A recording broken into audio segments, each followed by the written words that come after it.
반갑습니다. 경자입니다. 1월 공모주는 중순부터 시작을 하니까요. 아직 시간은 조금 남아 있습니다. 그래도 이렇게 여유가 있을 때 종목을 조금 디테일하게 알아보면서 워밍업으로 소개를 드려볼까 하는데요. 오늘은 올해 첫 번째로 만나게 될 HB 인베스트먼트 우진엔텍에 대해서 알아보도록 하겠습니다. 1월 공모주는 3주차부터 시작합니다. 스튜디오 3위기 청약 일정을 뒤로 변경을 하면서 올해 첫 번째 공모주는 대신 스펙이 기다리고 있는데요. 스펙을 제외하고 일반 공모주로서는 오늘 말씀드리는 HB 인베스트먼트 우진엔텍이 처음으로 등장하게 됩니다. 두 종목은 16일 화요일과 수요일에 청약을 하고요. 금요일에 환불이 되니까 환불 기간은 이틀입니다. 그리고 이 두 종목 청약이 시작된 다음 날에는 1월에 주목해볼 종목이라고 말씀을 드렸던 포스뱅크, 현대힘스가 같이 청약을 시작하는데요. 그러므로 네 종목이 청약 일정이 겹쳐 있기 때문에 비례 청약을 어디로 해야 될지 고민을 조금 많이 해야 되는 주차라고 생각됩니다. 자, 그러면 한 종목씩 알아볼 텐데 먼저 HB 인베스트먼트부터 살펴보겠습니다. 화면은 제가 홈페이지 메인 화면을 캡처를 해왔는데요. 이 종목은 1999년에 설립이 되어서 지금까지 342개 회사에 투자를 해오고 있는 벤처 캐피탈 회사입니다. 최근에도 캡스톤 파트너스라고 벤처 캐피탈 종목이 상장했다 보니까 벤처 캐피탈이라는 사업이 생소하지는 않으실 겁니다. 이 사업을 간단하게 말씀을 드리면 벤처 기업에게 투자를 하는 펀드를 운용하는 회사입니다. 이런 펀드를 운용하면서 매년 관리 보수를 받고요. 나중에 IPO로 상장을 하거나 다른 기업에게 지분을 판매하면서 투자 성과를 내면 성과에 따른 보수를 일부 받게 됩니다. 그래서 신규 상장하는 종목들, 즉 공모주들은 기존 주주 중에서는 벤처 캐피탈 펀드가 포함되어 있는 종목들이 많고요.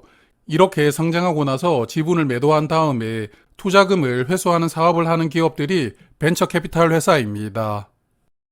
이번에 상장하는 HB 인베스트먼트는 23년 펀드 운용 자산이 5,744억 원이었다고 합니다. 그러므로 국내 운용사 중에서는 25위를 기록하고 있는 회사인데요. 벤처 캐피탈 회사 중에서는 중소형급이라고 볼 수 있겠습니다. 최근 3년 동안 손익을 보니까 좋은 성장을 이어나가고 있습니다. 영업수익도 매년 늘어나고 있고요. 이익도 매년 늘어나고 있습니다. 그러므로 알짜 기업을 잘 선별해서 투자를 하고 있고 투자금도 적시에 잘 회수를 해 나가면서 좋은 성과를 계속 유지하고 있는 회사라고 보이는데요. 그럼 이번 IPO에서는 공모가를 합리적으로 책정을 했는지 밸류를 한번 살펴보았습니다.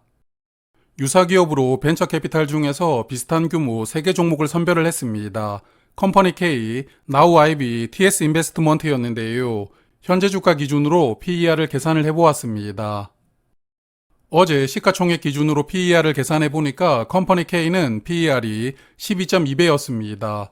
그리고 나우 IB는 16.9배, TS 인베스트먼트는 7.8배로 밸류가 형성되어 있었습니다. 자, 그리고 HB 인베스트먼트는 상단 공모가가 2,800원이고요.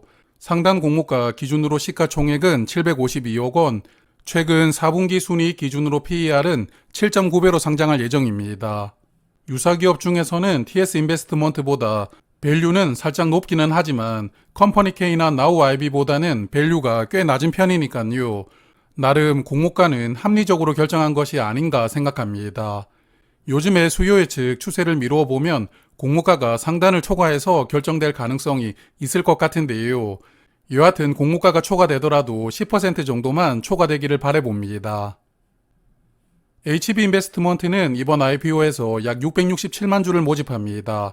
일반 투자자에게는 약 166만 주가 배정될 예정이고요. 우리사주조합에 따로 배정해둔 수량은 없습니다. 청약 주관사는 NH투자증권입니다. 일반 고객은 55,500주까지 청약을 할 수가 있고요. 상단 공모가 기준으로 보면 청약 증거금이 7,770만 원이 필요합니다.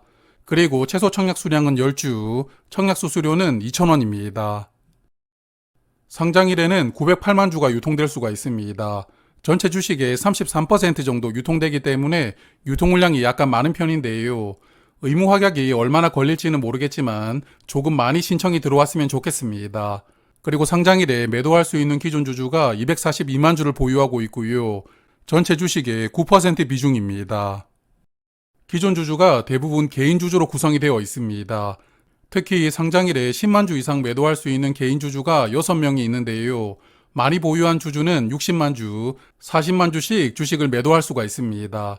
그러므로 기존 주주가 개인 주주로 구성이 되어 있고 개인 주주 구성도 물량을 많이 보유한 주주 몇 명으로 구성되어 있다는 점은 약간의 리스크가 될 수도 있을 것 같은데요. 상장일 수급을 훼손하지 않으면서 물량을 잘 정리를 해주느냐가 중요할 것 같습니다. 자, 그러면 HB 인베스트먼트는 일단 여기까지 말씀을 드리고요. 이번에는 우진엔텍이라는 종목에 대해서 알아보겠습니다. 우진엔텍은 원자력 발전소나 화력 발전소에서 계측 제어 설비를 정비하는 회사입니다.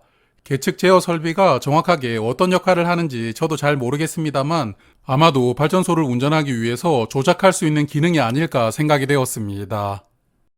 사업 비중은 원자력 발전소가 6, 화력 발전소는 4 정도 비중으로 원자력 발전 정비를 담당하는 비중이 조금 더 높았고요. 그리고 이런 발전소 정비를 담당할 수 있는 회사가 국내 몇 군데로 지정이 되어 있는 상황이더라고요.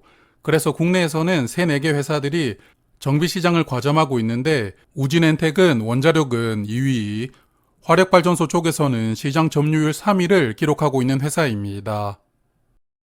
그리고 우진엔텍도 좋은 실적으로 상장을 추진하고 있는데요. 최근 3년 동안 매출은 매년 늘어나고 있고 이익률도 10%대 중반을 유지하면서 이익도 조금씩 늘어나고 있습니다.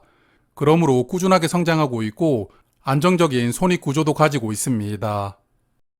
특히나 인상적인 부분은 매출 성장세인데요. 우진엔텍은 2013년에 설립이 되어서 이제 10년 정도 시간이 흘렀습니다. 설립 당해부터 지금까지 매출액이 단 한 해도 역성장하지 않고 꾸준하게 늘어나고 있더라고요. 그래서 사업 자체는 큰 성장성을 기대하기는 조금 어렵겠지만 그래도 단단하게 성장을 해오고 있는 회사라고 보입니다.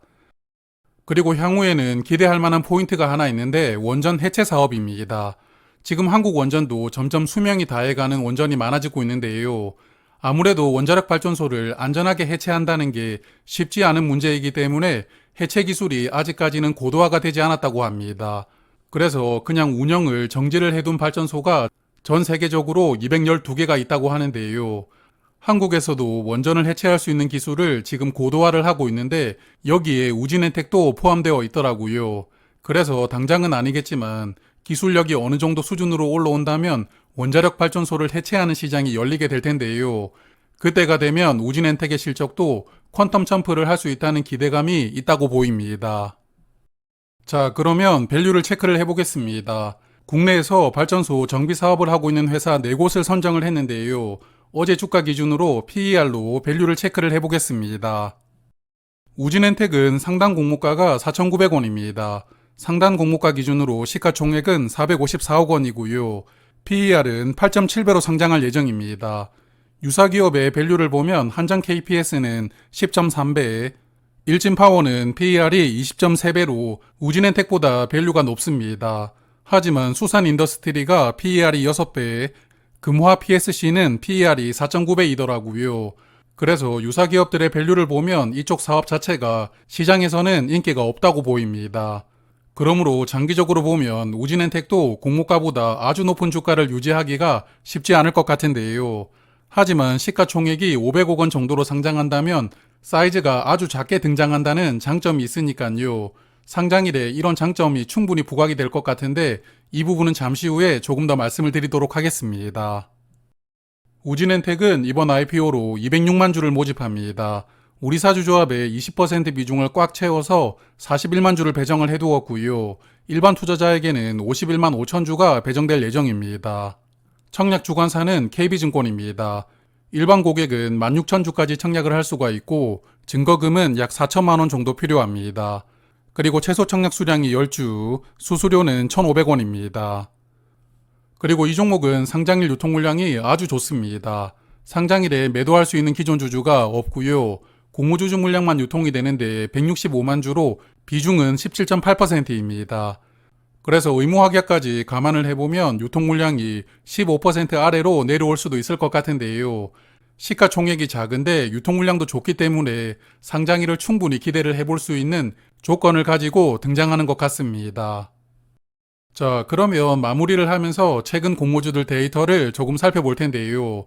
작년 공모주 시장은 워낙 뜨겁게 마무리가 되었죠. 12월에 상장한 6종목 중에서 따따블 상한가로 마무리한 종목이 3종목 있었고요. 가장 적게 올라갔던 Y바이오로직스도 160% 상승이 나왔습니다. 그래서 아무래도 작년에 뜨거웠던 흐름이 당분간은 이어질 가능성이 높으니까요. 1월에 상장하는 종목들도 괜찮은 시세는 이어지지 않을까 예상합니다. 그리고 앞서 한번 말씀을 드렸지만 두 종목은 시가총액 사이즈가 작게 등장한다는 장점이 있습니다. HB인베스트먼트는 상당 공모가 기준으로 시가총액이 752억 원, 우진엔텍은 454억 원으로 상장할 예정인데요. 최근에 시가총액 1000억 원 미만으로 등장했던 종목들 데이터를 정리를 해보았더니 상장일 시세가 조금 들쑥날쑥했습니다. 11월 초에 상장을 했던 BI매트릭스는 상장일에는 34%까지만 상승이 나왔거든요. 하지만 12월에 상장을 했던 에이텀은 231%나 상승이 나왔습니다. 그래서 공모주는 상장할 때 시장 분위기가 시세에 더 큰 영향을 준다고 볼 수가 있습니다. 그래도 사이즈가 작다는 것은 그만큼 가볍게 움직일 수 있는 환경이 조성되는 것이니까요. 이 두 종목 또한 양호한 수익을 줄 가능성이 높을 것으로 기대를 해봅니다. 오늘 말씀드렸던 두 종목은 1월 15일에 수요 예측 결과가 발표될 예정입니다. 두 종목을 워밍업으로 미리 만나보았으니까요. 15일에는 수요 예측 결과 중심으로 청약하기 전에 체크하겠습니다. 그리고 다음 워밍업으로 만나볼 친구가 1월 기대 종목인 포스뱅크인데요. 지금 정리하고 있으니까 며칠 뒤에 브리핑을 드리도록 하겠습니다. 고맙습니다.